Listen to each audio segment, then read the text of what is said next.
Oromoon keenya seenaa ol seenaa mee wal haa dubbifnu ol seenaa.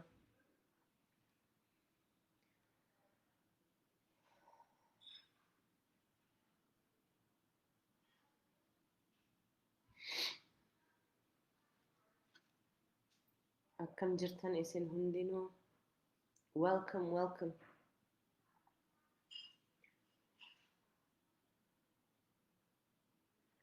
Akkuma nu gammachiiftee nutis gammachuu isinirraa qabnee jirraa. Galatoomaa ol seenaa noora isiniin jedhaa isin hundinuu.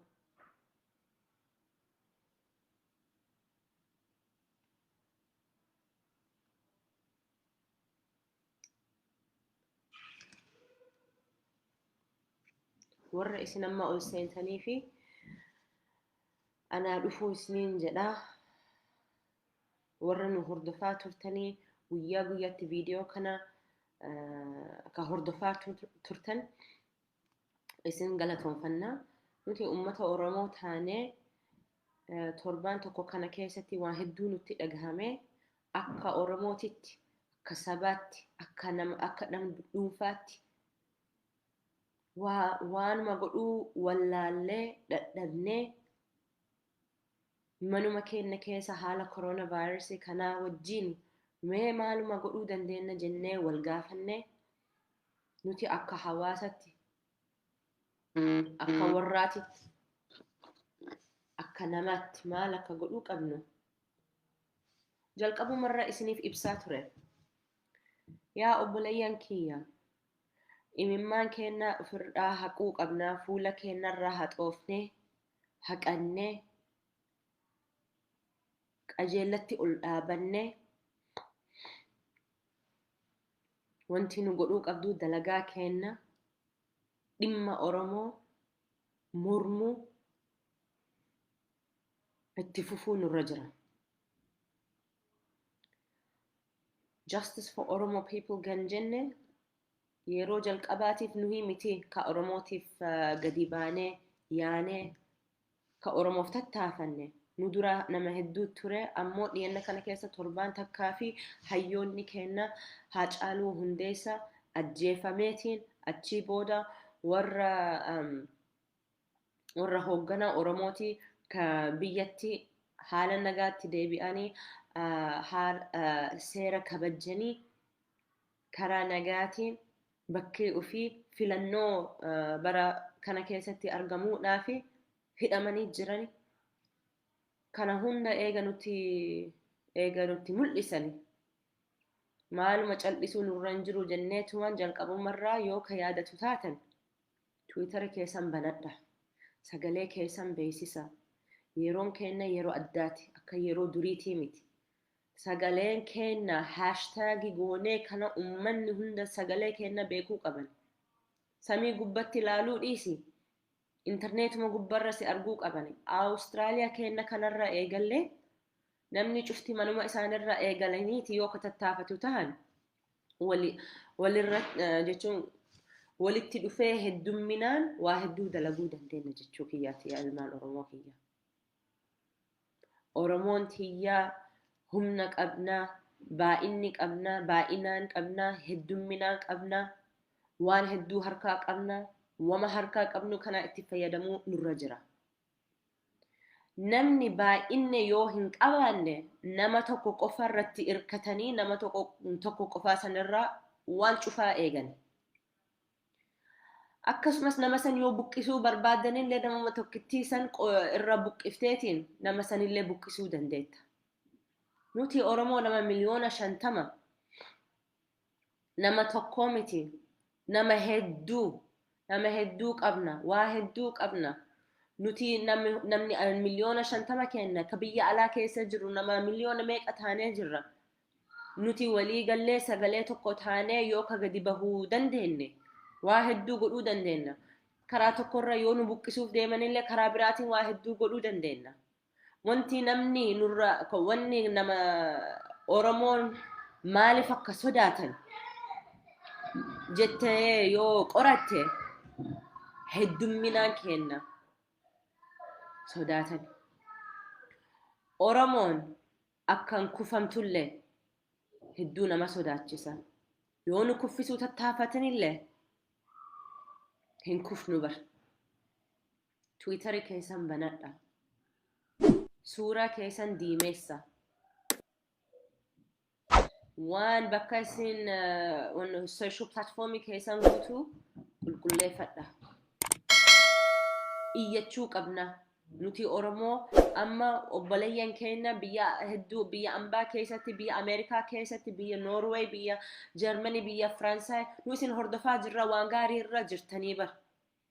Isin waan ofii dalaydan nutis waan ofii keenya dalayne karaa tokko bakkaan gahuu jechuudhaaf tattaafanneetuma waa hedduu dalaguu dandeenya. Kanaan dura Oromoon cufa akka gadi bahee akkana sagalee tokkotti takka dhagee hin beekne bar. Argeellee hin beeku ka amma argaa jiru kana. Kanaaf jabaadha waan gaarii irraa jirtan. Nuti ammoo karaa mootummaatiin dhiibbaa mootummaa gochuun nurra jira. Kana ofirra dhiisuun qabnu. Namittiin sani Senator Marisa Peyn kan jedhamu Foreign Minister biyya Austraaliyaati. Ammallee ima qunnamuu qabna. Dalagaan keenya ka dalagaa tokkootii miti. Guyyaa tokkootii miti. Kuni dalagaan keenya dalagaa jalqabaatii ta'uu qaba malee dalagaa maayyii miti. Kanaaf yaa obboleeyyan tiyya Oromoon tiyya namni hundinuu ka isin na dhageeffachaa jirtanii dhaamsa kan isiniif qabu itti fufaa hin dadhabina ufin wallaalina gatii keessan maal akka taatan hin irraanfatina. Kunoo asitti nu cal'isiisuu tattaafatanii warra Austraaliyaa kana hunda mana ofii keessatti amma ar'a booda sa'a 2 booda lockdown jedhanii eegalee namni cufa mana ofii keessatti deebi'uu qabna. Nuti hawaasi keenya sagalee tokkodhaan maqaa dubartoota keenya wajjin warra dargaggoo keenyas warra Austraaliyaa guutuu keessatti dargaggoo hundi isaa fi dubartoonni warra magaala Melbourne keessa addunyaa hundaa fi fakkii nu tahanii jiran waan hin godhamne tokko keessa dalaganii jiran seenaa guddaa dalaganii turanillee jechuun barbaadu ammallee ittuma fufuu edani waan isinin agarre waa hedduu harkaa qabani godhuufillee deemaa jirani. Nama hundaa fi fakkii ta'uu edan akkuma Haacaaluu Hundeessaa hayyuu keenya ija keenya gurra keenya hafuura keenya kana akkuma inni nu kakaase rafaan jirru Oromoon keenya rabdiina keenya illee haa beekan rafaan jirru. Nuti guyyaan ar'a akkuma isin interneetii gubbarraa argitanii turtanii miidiyaa Oromiyaa Media Network fi Oromiyaa News Network gubbarraa ka gadi baafne hedduu galatoonfachuu barbaanna ka carraa nuu kennanii ka biyya magaala Austraaliyaa magaala Melbourne irra dabarsuudhaaf carraa waan nuu kennanii fi hedduu galatoonfachuu barbaanna. Keessattuu warra dargaggoo Austraaliyaa thank you very much. And warra mana marii dubartoota Oromoo fi Oromia is Bleeding group dubartoota kanniin they did a fantastic job. Really isaanii fi ililii isaanii fi ergaa they should have flowers, they should have more waan hedduu irra dalaganii waa hedduu godhanii fakkii nuuf tahanii jiran. Kan jechuu barbaadu dalagaan keenya asirratti raawwatuu qabu. Asitti dhuumachuu qabu. Ittuma fufuu qabna mana ofii keenyatti gadi deebinee cal'isuu jechuu miti. Waa godhuu dhabuu jechuu miti. Wama xiqqoo yoo goonellee wama xiqqoo san ittuma fufuudhaan hedduu barbaachisaadha yaa Oromoo kiyya. Haacaaluu Hundeessine namni ka interneetii gubbarran agarre xayyaara kireessine dhaamsa keenya xayyaara duubatti hiine achii booda magaala keenyarra marsuudhaaf garsiifnee jirra jechuudha. Namni nu haa beekani. Maal akka taane haa baratan hedduu barbaachisaadha.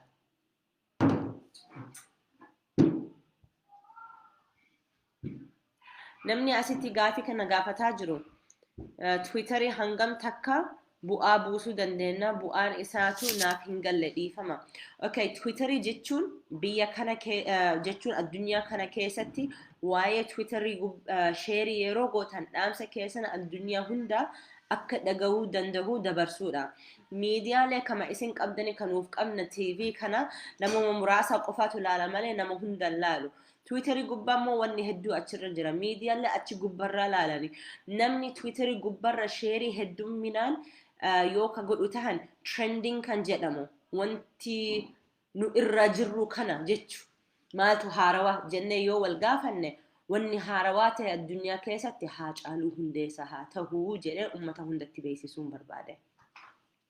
Trending kan jedhamu wanti deddeemaa jiru maaltu haarawaa akka nutti dhufaa jiru addunyaa guutuu keessatti maqaa Haacaaluu Hundeessaa tokkoffaa taanaan namni cufa maal inni Haacaaluu Hundeessaa maal inni protestii Oromoo kana jedhanii gaafatanii achi keessa waa ol seenanii warra miidiyaalee hunda isaa Twiiterii qabani.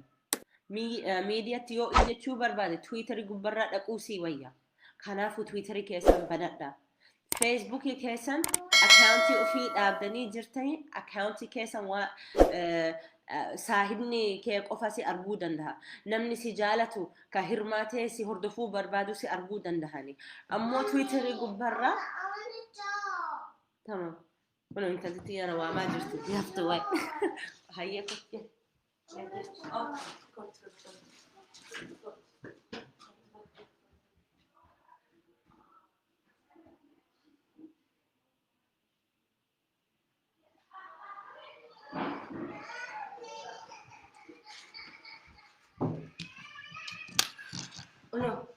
Hada ilmaa tahuu jechuun kana jechuudha kun. Hai bareeduuti. Sila ijoolleen yeroo kana rafuu qabanii kunoo akkuma argaa jirtanii haadha ilmaan tahuu jechuun traininga guddaa argadhe ummata kiyya kana wajjin dalaguudhaa fi ijoolleen kiyya waa hedduu na barsiisanii jiran. Waa hedduu na barsiisanii ammallee kan hin jechuu barbaade waa'ee Twiiterii kanarraa haasaa ture. Addunyaa guutuu Twiiterii waan beekaniif jecha Twiiterii gubbarraa argamuudhaa of beeksisuudhaan hedduu feesisaadha. Ammallee dhuguma namni addunyaa kana keessatti wanni takka yoo ka beeksisuu barbaadan achi gubbarraa beeksisanii. Nama ati jaalatuuf ka hordofuu barbaadu qofa osoo hin ta'in namni ka ati jibbitullee achi gubbarraa ima jirani. Kanaafuu akkuma maal jedhanii gabayaa jedhanii moo akkami maarkeetii akkuma maarkeetii akkuma moolii waan cufaa arguu dandeessa inni Twiiterii gubbarraa. Feesbuukii immoo saahiba ofii argita malee nama biraan argitu. Namni ati hordofuu barbaadde malee nama biraan argitu. So Twiiterii banachuu keessanii Twiiterii gubbarraa maxxansuu keessanii hedduu feesisa. Rabbiin illee akkuma nu gammachiiftanii dhaamsa keessan bakka hundatti dabarsitanii jirtanii akkuma nu gammachiiftan nageennis isin haa yaadu rabbiin illee isin haa gammachiisu akka nu yaaddillee nageenni isin haa yaadu yeroo hunda Oromootii. Dadhabuu dhiisi kana enerjii kenna humna kenna babal'achaa deemsisuu qabna. Thank you isinillee. Isin thank you warra Austraaliyaa jettan nullee thank you warra Austraaliyaa jechaa jirra. Fedhiin kenna warra Oromiyaa keessa jiru onnatanii abdatanii gammadanii nu amma haalli kan jirru kana keessa hin dagatamne. Haacaaluu Hundeessaa ka hunda nu kakaasee nullee dhaamsa isaallee akka hin irraanfannee beeksisnee jirra. Ammallee ima beeksisuuf deemaa jirra. Ammallee akka rafaan jirretti nama hunda agarsiisuun nurra jira. Ammallee sanumarraa jirra. Twiiterii gubbarra namni gaafii hedduu na gaafachaa jirani. Is it useful to follow as many people on Twitter? Absolutely. Nama hedduu follow godha. Abbuma follow godha. Diina ofii keessanillee follow godha. Maaliif waan isaan jechaa jiranillee caqasuu dandeetta jechuudha. Ani karaa siyaasa biyya kanaatiin namni hin jaaladhee kan hin jaalannee fi waluma keessatti ima hordofaanillee. Hordofnaani waan isaan irra jiru barachuudhaaf isaanillee wanti nurra jiru haa baratanii. Walii galatti addunyaa guutuun waan isin barreessitan hashtag jedhamu kana Twiiterii hashtag isaan ima lakkaaya. Guyyaa guyyatti sa'a 24 ima lakkaaya. So sa'a 24 irraa eegaltee sa'a 24 san keessatti hashtag ka walirra dabalatame ka heddummaate santu trendi jedhanii maqaa tokkoffaa bahaa jechuudha. Lammaffaa bahaa, sadaffaa bahaa. So sa'a guyyaan har'aa Twiiterii gootanii guyyaa 3 yoo kadhiisu taate lakkoofsi san kan lakkaa'u sa'a 24 keessa qofaati. So guyyaa guyyatti Twitter gubbarra iyyachuun feesisaadha. Awustiraaliyaa keessatti eegallee jirra. Dargaggoon walii galanii sa'atii dhaamsa isaanii dabarsuu qabanirra waan walii galaniif jecha is very very powerful, very powerful. Ammallee kanaan booda bifa hedduutiin akka itti iyyachuu qabnu yaada hedduu qabna, karoora hedduullee qabna. Ijoolleen biyya biraa, ijoolleen Oromoo ka biyya biraa keessa jiraatan irra quba walirraa qabna. Ammallee stay tuned. Waa hedduu dabarsuuf deemaa jirra. We are ready. Wanni biraa wanni hin argamne keessa takkallee ammallee irruma jirra, qopheessaa jirra. Nu waliin turaa isiniin jedha, nuuf obsaa isiniin jenna. Yeroo jalqabaatiif wanti kanarra waan tattaafanneef jecha waan irra barannee hedduu jira. Fuula dura kennaa hegeree kennaatiif wanni nu godhuu qabnu ni beeyna. Isinillee kan isiniif dhaamaa jiru ufiin wallaalinaa. Yeroo uf wallaaltan namni waan barbaade sitti godhuu danda'a. Namni yeroo uf wallaale gatiin ufii wallaaleetiin eenyummaa ufii wallaaleetiin is so easy nama sanii gadi qabuudhaan nama sanii arrabsuudhaan akka haala salphatti si gallakkisuu danda'ani. Ammoo ufii dagachuu dhabuu kana waan nama rifachiisu keessa takkaati. Ati nama tuquun qabdu bar takka eega uf barattee uf beeytee booda namni waa takka illee si godhuu hin danda'u bar. Namni si gowwoomsuu hin danda'u, namni si tuquu hin danda'u, namni si gargalchuu illee hin danda'u. Kanaaf ijoollee keenya akka gaariitti sababannee isaan gargaaruudhaaf isaan cinaa haa dhaabannu. Dargaggoo keenya responsibility guddaa qabna nutis. Waa hedduu godhuu nurra jira. Yoo wanti godhuu dadhabdellee hawaasa keessan gaafadha. Mee akkamiifatti gargaaruu dandeenya? Mee dalagaa eenyu gubbarratti hirmaannee gargaarree xiyyeeffannee gargaarree jennee gaafachuu isinirra jira. Wal gaafadha. Dura uf gaafadha, achi booda wal gaafadha. Warra maanguddoo keenya isin yeroo dheeraadhaaf wareeggamtanii dalaydanii tattaafattanii waan nun agarre isin argitanii jirtan. Kanaafu bifa haarawaa waan haarawaa isinitti finneetiin hin rifatinaa, hin sodaatinaa. Nuti karaa kanaan godhuu qabna yeroo isiniin jennu abshir waan isinirra jirru si gargaaruudhaaf malee si rifachiisuuf jechaan jirru. We need to do new things. Wanni haarawaa godhuu nurra jira. Wanti nurran eegamne dalaguu itti fufuu godhuu nurra jira. Amman booda kun amma torbaan tokko ga'e eegaan Facebook gubbarraa dhufe. Torbaanuma kana keessa isinuma yaadachiisuudhaaf akka walirra quba haa qabaannu jechuu as gubbarraa baheetiin isin dubbisuu barbaade. Isinillee as gubbarratti dhufuu na dubbisuudhaan wal jabeessaa jirtanii, wal argaa jirtanii, wal humneessaa jirtanii. Kana beekuu isinirraa jira. Waan nurraa barbaachisaa ta'e nu dubbisi. Waan isin barbaaddan gaafadha. Waan godhuu eddan tattaafadha. Faamilii yoo qabdan ijoollee qabsoon guddaa yoo godhuu barbaaddan ijoollee keessan barsiisaa. Barsiisuu jechuun ijoolleen kiyya kootu taasisii barsiisaa odoo hin ta'in ufuma kee waan ijoollee ofitti himtuu dhiisi waan ufumaa gootee kana ijoolleen sirraa baratti. Ijoollee keetitti kana hin godhin yoo ka jedhu taatan wama ati goote wama ati irra jirtu san godhan warra ijoollee keessan. Waa'ee Oromoo kana dhimma Oromoo kana ka Rabbiin kenna kana sii kenne ka amaana sii kenne tiiksuudhaaf ijoollee keessanitti dabarsa. Ijoollee keessan immoo eega isinirraa baratee booda yoo gama keessanitti deebisanii akkana godhuu qabnaa yoo ka jedhu tahan encouragementi kenna. Ijoollee keessan afaan Oromoo dubbachuu dadhabuun isaan ittiin kolfina. Afaan Oromoo beekuu dhabnaan isaan arrabsuun qabdani. Hayyee ijoollee keenya haguma dandeenya cabsii haasa'e rakkinnaa miti jedhi encourage godhuu nurra jira. Afaanuma ambaa kanatti si dubbifnaani dhimma Oromoo kana irra yoo ka dubbachuu barbaadan yoo ka dubbatu barbaadan gargaara.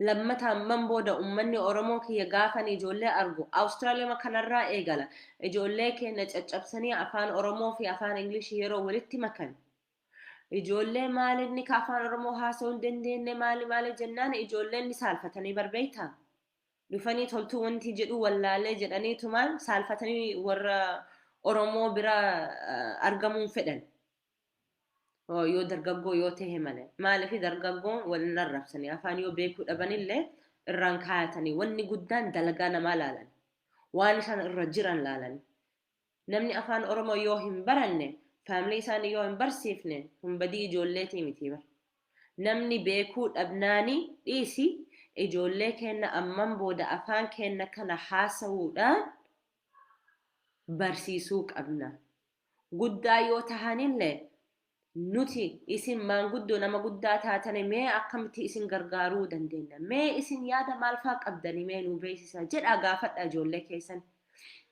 yaada isaanii waan isaan irraa jiru gaafadha ijoollee keessan nuti wanti irra jirru kanarraa quba qabda gaafadha maasitti dhagahameeree isin hoo maal jettani furmaanni ka barbaadaa jirru mee akkuma ilaalcha keetii akkamitti godhuu wayya jettanii dhuguma ijoollee keessan sila otoo gaafattan ijoolleellee gammadanii abbaa fi haati kiyyaa gatiinaa kennanii waanan jedhu kana kabajjanii jedhaniiti ka'anii ufuma dalagullee eegaluun ni mala nuti isin yoo quban qabaannes ijoollee keessan walirra quba qaban dargaggoollee walirra quba qaban so wal haa jabeessinu wal haa guddifnu wal haa gammachiifnu wal haa gargaarru sagalee tokko taanee ummata keenya kana Oromoo kana dhiisi saahibonni keenya dhiisi diina keenyallee dhiisi addunyaa hunda walii galatti nama hunda maal akka taane kana uf garsiisuu qabna wanti nu harkaa qabnu garsiifne malee wanni hin qabne garsiisuu hin qabnu so bareedina keenya heddumminaan keenya oromummaa keenya afaan keenya aadaa keenya kana hunda garsiisuun nurra jira nuti nagaa barbaanna jalqabumarra nagaa barbaanne ammalles naguma barbaanna nageenni dhabnee jirra yaa ummata kiyya waluma yaadachiisuudhaaf as gubbarraa baheetiin isin dubbisuu barbaade warri video keenya laatanii sheeri gootanii laaki gootanii please hashtag keessan itti eda'u hin dagatina gammachuu guddaa isinirraa qabna miidhaa guddaa akka isin hunda keessa jirtan ni beena rakkinna korona kanaatii fi rakkinni teknoolojii dhaamsuu kanaa fi warri biyyanaa keessa jirullee warra mana hidhaa keessa jiru waa hedduu qabna bariyaa Oromootii waa hedduu qabna kana magaddisiisuu danda'u ammallee yeroo gadda keessatti yoo ka gammadu barbaadde gaafii tokko gaafachuu isinirraa jira maal inni ka rakkina Oromoo jettee waan badaa yoo sitti dhagahame waan nama gaddisiisu yoo sitti dhagahame gaafiin ka gaafachuu qabdu kama takkitti qofaati maal inni gaafiin sun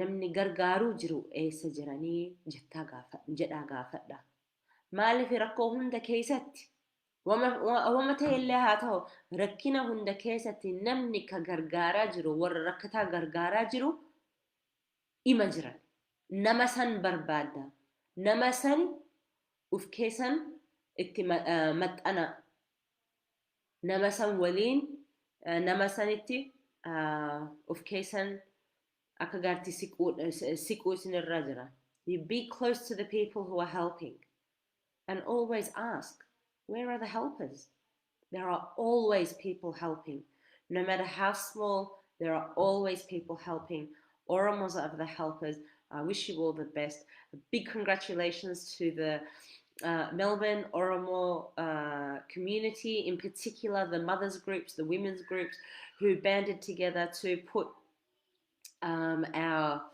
aerial protest, our mormii magala Melbourne kan samii fi kan rophilaa gubbarraa we just want to give a big thanks. They did a big history today and they deserve the recognition for that. Because in Oromia, people are waiting. People are waiting for our voices to be heard. We can be silenced on the ground, but we'll take our messages to the sky if we need to.